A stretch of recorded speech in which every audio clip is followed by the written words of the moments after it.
नमस्कार दोस्तों, मैं हूं अतुल सिंह।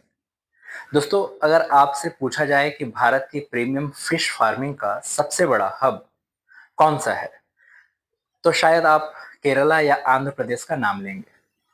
लेकिन सच ये है कि प्रीमियम ट्राउट प्रोडक्शन के मामले में कश्मीर आज भारत के ट्राउट कैपिटल बन चुका है। कुछ साल पहले तक ट्राउट फार्मिंग एक निश एक्टिविटी मानी जाती थी, लेकिन आज गवर्नमेंट इन्वेस्टमेंट, प्राइवेट एंटरप्रेन्योर्स और कश्मीर के यूनिक क्लाइमेट ने इसे एक हाई वैल्यू एग्री बिजनेस में बदल दिया है। और इस सक्सेस की जो सबसे बड़ी वजह है वो कश्मीर की नेचुरल ज्योग्राफी है। रेनबो ट्राउट और ब्राउन ट्राउट जैसे स्पाइसेस को 5 डिग्री सेल्सियस से 15 डिग्री सेल्सियस के बीच का ठंडा, ऑक्सीजन रिच और कंटिन्यूअसली फ्लोइंग फ्रेश वाटर चाहिए। हिमालय से निकलने वाली नदियां जो हैं और ग्लेशियर फेड स्ट्रीम्स हैं, वो कश्मीर को ये नेचुरल एडवांटेज देती हैं, जो भारत के बहुत कम रीजन्स के पास है। आज जम्मू एंड कश्मीर देश का सबसे बड़ा ट्राउट प्रोड्यूसर बन चुका है। राज्य में हर साल करीब 3,000 टन से ज्यादा ट्राउट का प्रोडक्शन हो रहा है, जो भारत के कुल ट्राउट प्रोडक्शन का एक सबसे बड़ा हिस्सा है।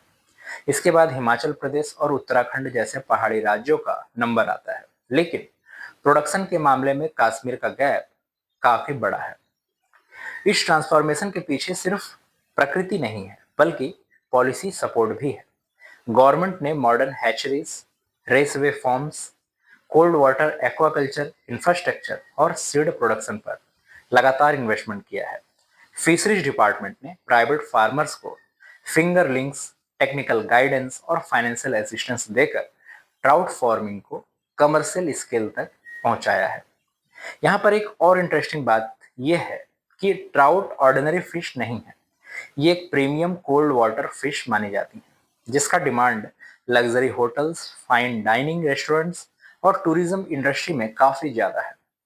ट्राउट का टेस्ट, टेक्सचर और हाई प्रोटीन कंटेंट इसे प्रीमियम सी फूड कैटेगरी में रखता है, और इसी वजह से इसकी मार्केट प्राइस भी नॉर्मल फ्रेश वाटर फिश के मुकाबले काफी अधिक होती है। कश्मीर में ट्राउट फार्मिंग ने रूरल इकोनॉमी को भी एक नई डायरेक्शन दी है। आज कई एजुकेटेड यूथ और एंटरप्रेन्योर्स ट्रेडिशनल फार्मिंग छोड़कर कमर्शियल एक्वाकल्चर में आ रहे हैं। छोटे फार्मर भी साइंटिफिक फिश फार्मिंग के थ्रू अपनी इनकम डाइवर्सिफाई कर रहे हैं।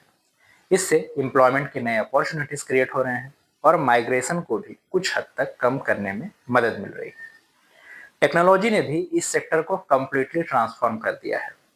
मॉडर्न हैचरीज में controlled breeding, water quality monitoring, disease management और साइंटिफिक फीडिंग सिस्टम्स का इस्तेमाल हो रहा है।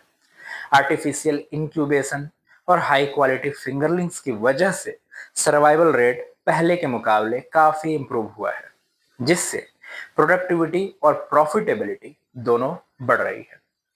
लेकिन ट्राउट फार्मिंग आसान बिजनेस नहीं है। ये पूरी तरह क्लीन और कोल्ड वाटर पर डिपेंड करती है। Climate change, glacier retreat, rising temperature और इरेगुलर रेनफॉल फ्यूचर के सबसे बड़े रिस्क हैं।